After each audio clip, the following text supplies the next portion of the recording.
Next up is Dr. Brad Reynolds. He is the Director of Student Education for the Department of Emergency Medicine. He's also a professor of emergency medicine. He's going to be presenting a common topic we see in the emergency department, which is management of sepsis. And this is my favorite Halloween costume.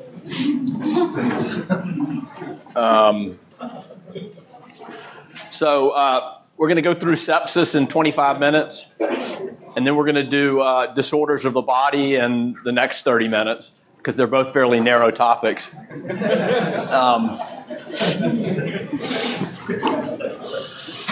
I'm going to start out with a case really quickly. Everybody says a case kind of grabs the attention. This was just a case that I was in on peripherally, but it's one of those cases that kind of shakes you a little bit and rocks you.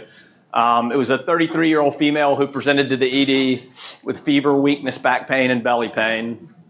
It had been going on for 4 days. She had no history of similar pain. It really didn't have anything else to help you. She had this sharp, constant pain that was not associated with eating or deep breaths.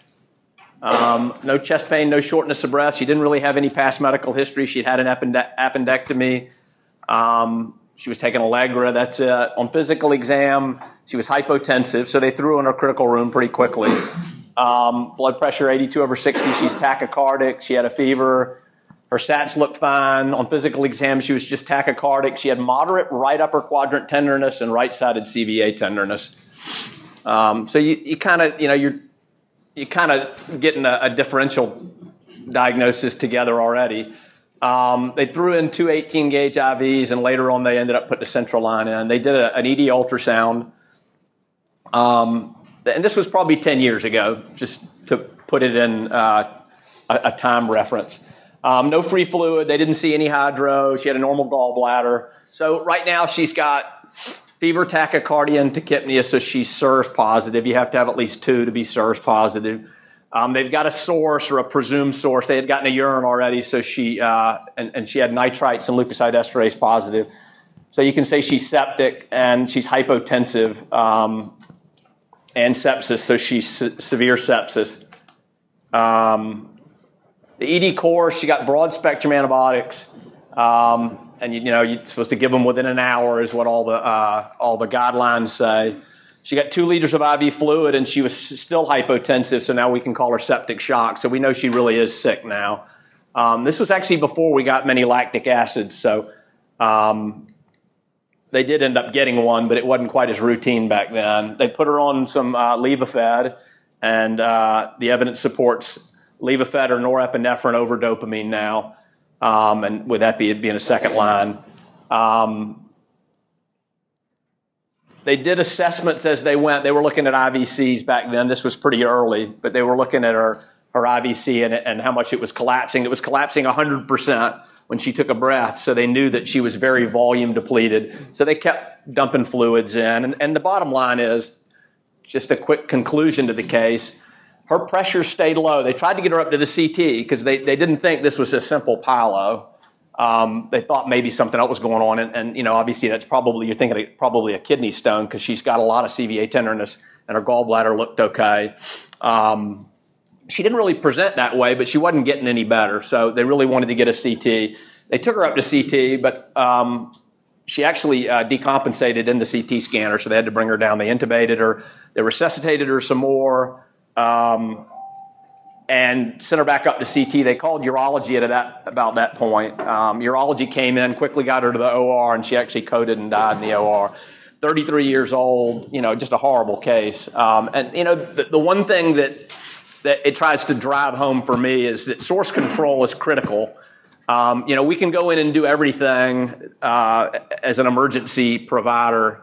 You can do everything that you want to do, and everything that you've been trained to do, but if you're not dealing with a source control that's outside of what you can do, then they're potentially not going to get any better. And, people have described to me an obstructed kidney stone is kind of like an open abscess. It's an abscess where all the pus has almost kind of a free flow into your vascular system. So what I'm going to go over in the next 22 minutes is sort of a sepsis update. My name is Brad Reynolds again, and these are, I guess, all the schools that I work at. Augusta University, Georgia Health Sciences University, Georgia Regents University, and one that was not adopted, the James Brown College of Knowledge. For those of you that don't know, James Brown is actually from Augusta, so that was one of the names that ended up being suggested as being on the ballot. Of course, it didn't make it on the ballot, but it's got a nice ring to it. So just to kind of give you a one-page synopsis, just so everybody's kind of starting in the same place, of what's gone on with sepsis in the last 100 years. The first 90 or the first 101 years are easy to describe. I mean, basically, since we had IVs and antibiotics, and there's kind of become, there's this cliche for what everybody did in the old days, which I don't think is really true, but it is the cliche. And that is, give them a liter or two of normal salines, give them antibiotics, park them in the corner, and when the MICU bed is available, send them upstairs. I don't think that really happened, but that's sort of become the cliche. In November 2001, this guy named Emmanuel Rivers did the big study that sort of changed everything. And what it did more than anything else was it got everybody really to focus not only on the patient, but also on every individual thing that we're doing for the septic patient. And just an enormous amount of research has been done since then. This study was published in the New England Journal of Medicine in 2001, and it advocated very specific things for assessment and then very specific actions afterwards in treating a septic patient. And those things included antibiotics, obviously, IV fluids, central venous pressures were a big one, and then this SeVO2, which is a central vein oxygenation. So it's oxygenation on the venous side. How much oxygen is left after it's been delivered to the tissues. And then transfused packed red cells was a little bit different because a lot of people didn't think about it as being a part of sepsis care. And then inotropes also, usually I think everybody's trained that in cardiogenic shock you give inotropes, but is it a big part of sepsis care? It certainly became a bigger focus after Rivers' study. A lot of people felt that the individual interventions in this thing needed to be studied separately. We need to take these things individually and decide which ones, there's all these different pieces, which ones of them are actually helping. It's hard to imagine that you have to have every single one of these things to make this work. And then there's a whole lot of other people. If you're not working in an academic center where you have a resident that can go put the central line in, it's awfully difficult to go in, scrub, gown, put a central line, an A line, and set all this monitoring up and all this stuff. It's very time consuming. So a lot of people said, this can't be the standard because in a busy ED, I'm not going to be able to do this. So in 2014, 2015, 3 big studies came out. They were all 3 also published in the New England Journal of Medicine. They were all well done. And basically they said, you don't have to do early goal-directed therapy. So that's what we're going to talk about right now. I'll give you more details about how this story went down. The one thing you have to keep in mind, the 3 studies, Process, Arise, and Promise, said you don't have to do early goal-directed therapy word for word. You don't have to follow this protocol. But the reality of the matter is that for 10 years, a lot of people did follow some pieces of that protocol as much as they could. As much as you could do, you would do. And so what that did is that changed the standard. So the standard treatment groups that were going against early goal-directed therapy in these 3 studies had changed significantly in comparison to what was being done before 2001. So I'm going to try to blow through sort of a shock and septic shock definition. I actually cut this out when I found out I had 25 minutes, and so we're not going to talk about epidemiology and risk factors. If you send me an email at breynolds@gru.edu, I'll answer any questions that I can. And then we're going to talk about early goal-directed therapy, and then the 3 studies, Process, Promise, and Arise, and a little bit about what surviving sepsis has done since then. So this is an incredibly tasteless slide. I put this in because this is a resident lecture, part of it is, and I put this in as hide. So if you're disturbed by the content here, this is a PowerPoint flaw. And if you'll email me, I'll give you the complaint line for the PowerPoint people. I apologize if that bothers anybody. I just thought it was funny. Everybody's seen this one, but I thought it was funny too. Politicians are like diapers. They both need changing. Google says Mark Twain said that. I have no idea, but anyway. So the definitions, you need SIRS. SIRS is not perfect, but they've actually done studies on whether or not SIRS picks up sick patients, and it actually does quite well. It's like 90% sensitivity, so it's actually pretty good. Sepsis is just SIRS when you have an infection, severe sepsis, when you have organ dysfunction, hypoperfusion, or hypotension, and then septic shock. You don't get septic shock until you've given them your 2-liter bolus and they're still hypotensive. So it's all those other things. You gave them 2 liters, they're still hypotensive. That's when you go to septic shock. So to me, you got to start with early goal-directed therapy and the Emmanuel Rivers study in 2001. I'm going to do like 5 or 6 or 8 slides on it, and then we'll talk about the newer stuff after that. It was published in 2001 in the New England Journal of Medicine, and all these studies actually ended up in the New England Journal of Medicine. 263 patients. They were randomized to early goal-directed therapy, which is all these specific things, or the standard of care for 2001. All the early goal-directed therapy people, all of that group got this Edwards catheter, and this Edwards catheter basically measured SCVO2, which is basically getting a VBG or a blood gas from the venous system continuously. So technically, you could draw a little bit of blood from your central line and do an ABG on it periodically and get the same information, but this did it constantly. And they also all had these CVP monitors, which is, I don't do a lot of CVP monitoring, but it's basically just a radial A line monitoring pressures, but it's in your central circulation. So the patients that were eligible, this is kind of where lactate started really being pushed. And at the end of this, I think the evidence shows that lactate should still be pushed, measuring lactates. But the eligible patients, 2 SIRS criteria, a systolic blood pressure less than 90 after a fluid bolus, or an elevated lactate. The beginning part of the protocol was essentially what we've always done. Preload, which is going to be IV fluids, and afterload, which is going to be pressors. If the MAP was less than 65, you gave them pressors, and you gave them a big fluid bolus first. We've always done that.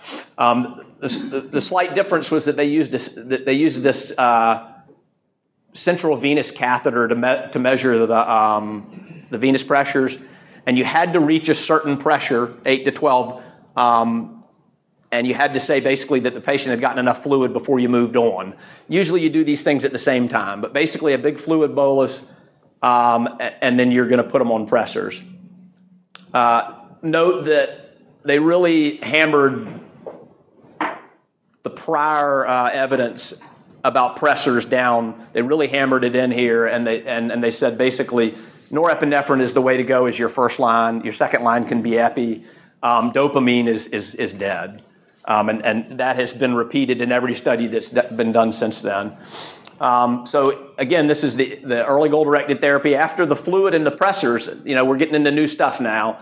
You have to assess the patient. So the way they were assessing the patient is they were using this central venous oxygenation. They were basically getting a VBG out of the central circulation, looking at it, and if the oxygen was less than 70, then they felt like our resuscitation is not aggressive enough, we need to do something. And they would give packed red cells if the hemoglobin was less than 10. So that's the only thing that we did different there. After that, so now you've given them fluids, you put them on pressors, you've given them some red cells and brought their hemoglobin up to 10, you would check it again. If their SCVO2 was less than 70, that's your assessment, then you'd start them on dobutamine, all of them. If their SCVO2 is less than 70, then I'm not doing a good enough job yet. So they started them all on dobutamine. They assessed them again. So you've got fluids in, they're on pressors, they've gotten their pack of red cells, their hemoglobin's above 10. They still had an SCVO2 that was less than 70. You put them on dobutamine, you check it again. If their SCVO2 is still less than 70, you intubate them. You know, the lungs are using a lot of energy. The lungs are using a lot of oxygen. We want that oxygen to go to the tissues. So let's intubate them, sedate them really good. They won't be using their lungs anymore. So that was basically the entire study. What did it find? It found good things, basically. During the interval 7 to 72 hours after they did the early goal-directed therapy, patients had better everything, better oxygenation, lower lactic acids, and the mortality difference. Early goal-directed therapy was 30%, standard therapy was 46%. So they did all this stuff, and there was clearly a survival benefit. And that's why for the last 10 years, people have been trying really hard to figure out what pieces of this do I need to be doing.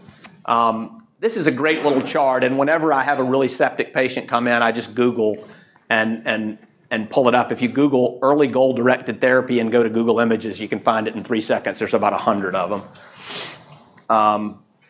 I have a little 6-year-old that's kind of a ham. Anyway, this says, no, you can't be Charlie Sheen for Halloween. The kid's sitting there with a little cigarette in his mouth. Sorry if I pushes.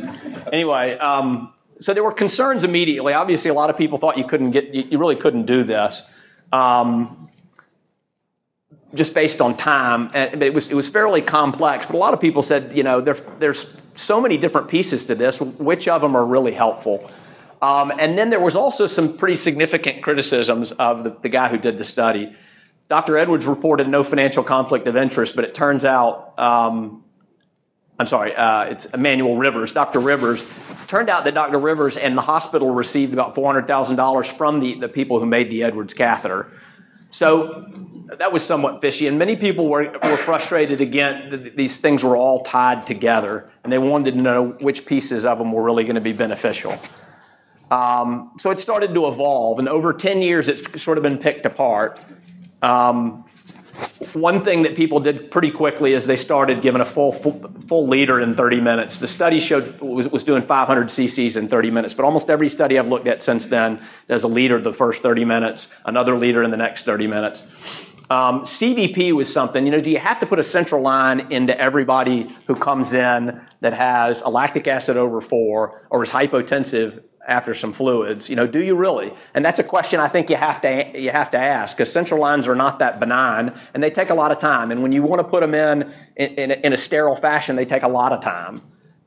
Sometimes more time than you have. And the bottom line is you don't have to. And I'll show you a little bit more on that in a few minutes. But IVC ultrasound is a pretty good way to assess whether or not somebody can tolerate fluids, which is really all you care about, is can I give them more fluid and not make them worse? That's really what I want to know. Not necessarily is my fluid going to help them, but am I going to make them worse? IVC ultrasound is a good way to go. If the IVC collapses less than 50%, you know that you can give the patient fluid. If the IVC is not collapsing, if it's plump, sometimes you don't know. You don't know if that's cardiac dysfunction or potentially something else going on. So it's not as valuable, but it does help you with a whole lot of patients. There are a lot of other things that can be done, and that's a whole different lecture, but there's a passive leg raise that you can use in a number of different ways. You can look at cardiac output, you can look at stroke volume, you can look at pulse pressure variation if you have an A-line in. You can even look, some people are advocating looking at heart rate and mean arterial pressure changes when you just lift the patient's legs up in the air, because you're giving them a fluid bolus that you can take right back 10 seconds later. So you're not really harming them if the patient is on the edge of being maxed out for fluids. So that was one thing that was looked at. So we have all these different ways of now assessing whether or not the patient can take fluid and avoiding having to put a central line in. The next thing was, you really need a hemoglobin of 10. And there's been a bunch of studies on that. In the New England Journal of Medicine published a really good study by Holst. And what they found essentially is in septic patients, there is no benefit to a hemoglobin greater than 7 as a target. unless the patient's having an MI or is showing significant cardiac dysfunction. If you have a reason to push it higher, that's fine. But if you leave it at 7, they're not bleeding, they're not having a massive MI, the research is going to support you. There are a number of people that are pushing for calcium before you use dobutamine, or if you don't, but check the calcium. There's cardiomyopathy that can be associated with a low calcium. And then the next big thing that really helped a lot of people out and made essentially that assessment phase much easier is trending lactates. Jones did a study, and basically what he did was he compared 2 groups. He had one group that had central venous oxygen. Essentially, they had the Edwards catheter, and the other group, they just trended lactates. And they actually got a lactate every hour. They got the first one after 2 hours, and then they got them hourly after that. And if the lactate improves slowly, you're doing good. You're doing fine, and you don't need to be a lot more aggressive. Essentially, you need to keep doing what you're doing. So lactate essentially bumped out the Edwards catheter. And this just kind of, it's a 2-hour first one and then hourly after that. You look for either a lactate less than 2 or a greater than 10% drop in 6 hours. And then another big one, do you really need a central line in every septic patient that comes in? If somebody comes in and they don't look terribly ill, or I have an ED that's kind of crumbling, do I really have to stop and put a central line in? And this was a pretty good study. They had 734 patients that received either norepinephrine, dopamine, or phenylephrine via peripheral IVs. They had them in for 24 to 72 hours, roughly. 2% had extravasation. And they did treat the extravasation. That's just something that you have to keep in mind if you end up doing this. If they extravasated, the results of this study are not going to apply to you unless you try to treat it with nitroglycerin and phentolamine. But essentially what it showed was you're fine. 13% of them ended up getting central lines.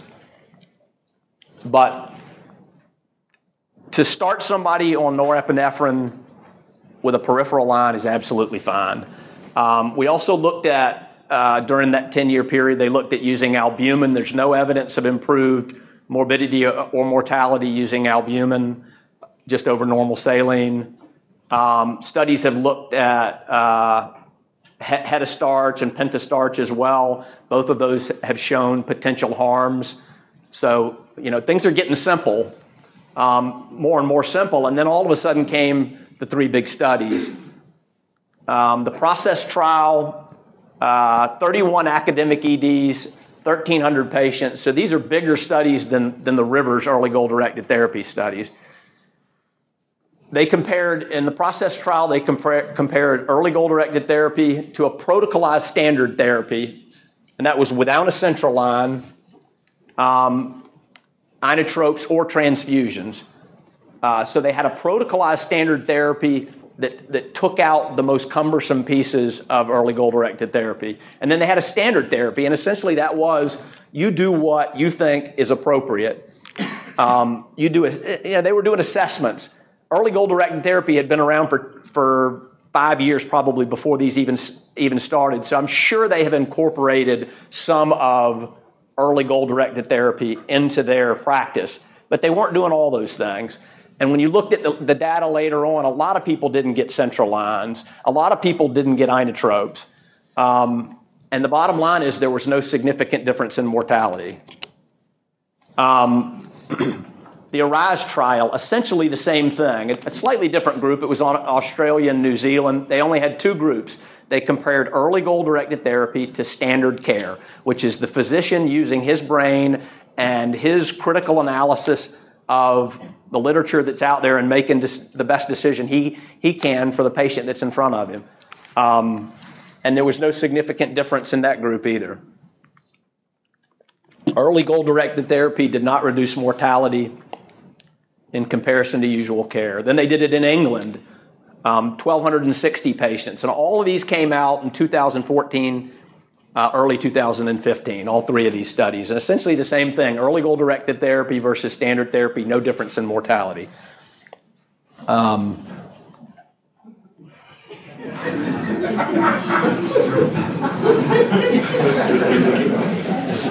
Sorry about that. So now we have early goal-directed therapy, and then we have all these people who have kind of torn it apart. What do we do? There's an intensivist guru, he's kind of a CME guru by the name of Scott Weingart, and he, about a year and a half ago, maybe a couple years ago, put together a non-invasive approach with no art line, no central line. At that time, his mentality was that you attack the patient with central lines, IV fluids, pressors. You assess them more aggressively, probably more aggressively, more routinely than we used to with lactic acid. You have to pay more attention to how much fluid you're giving them. You really want to make sure you give them plenty of fluid. But there are apparently about 30 hospitals in the city of New York that all use this as an initial approach to the resuscitation of septic patient. They use IVC instead of CVP. There are other things that you can use. You just have to research them a little bit. There's nothing that works great to determine how much fluid you need to give a patient. None of them, including IVC. If the patient's got some right-sided heart failure to begin with, it's not going to work great. I like this one. This is a second opinion. At first, I thought you had something else.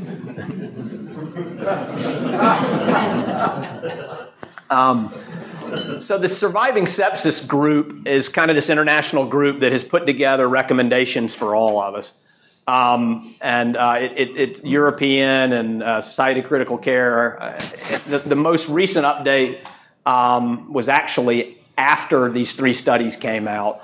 And this is kind of the guideline that CMS is going to be using. CMS is rolling something out within the next month or two with some specific things that they want us to do, including timed assessments. It's going to be relatively painful, but it's not far enough along that I thought I could get into it today. But Surviving Sepsis Rebundled, basically, within the first 3 hours, measure a lactate level, because you really can't say that the patient's not sick without a lactate in 2015.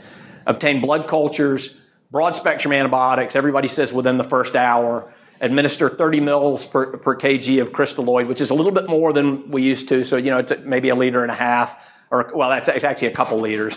So we're going to be a little bit more aggressive with fluids, particularly if their lactate is greater than 4. And within the first 6 hours, we also need to be looking at vasopressors. If their MAP is down, you can do the vasopressors by peripheral IVs. If they're persistently, basically what this is saying, if they're persistently hypotensive or their lactate is not going in the direction that you want it to, you need to continue to assess them and potentially make some changes, potentially rebolus them with IV fluids, even though you haven't done that in 30 or 45 minutes. You've been kind of relying on your epinephrine and your norepinephrine. So in conclusion, cultures, broad-spectrum antibiotics, make sure you think about source control if potentially your antibiotics are not getting to that infection. Ultrasound of the IVC is great. Trend lactates, central lines or peripheral lines. You may want to think about the central line if the patient's very ill, but a peripheral line's a good place to start. Thank you. Any questions? Yes, sir. How about the use of intraosseous if they can get peripheral lines? We use them to start some in our ED, and I think it's a great thing to do if you can't get any peripheral IV. I think it's a great thing to do. I think the recommendation is if you can't get an IV within 2 minutes in a sick patient, a hypotensive patient, that you go ahead and put an IO in. I don't know anyone who really does that. We always try for 3 or 4 minutes, and our nurses are good, but I don't think that anybody is saying that we're using too many IOs. Would you agree? All right, well, thank you very much.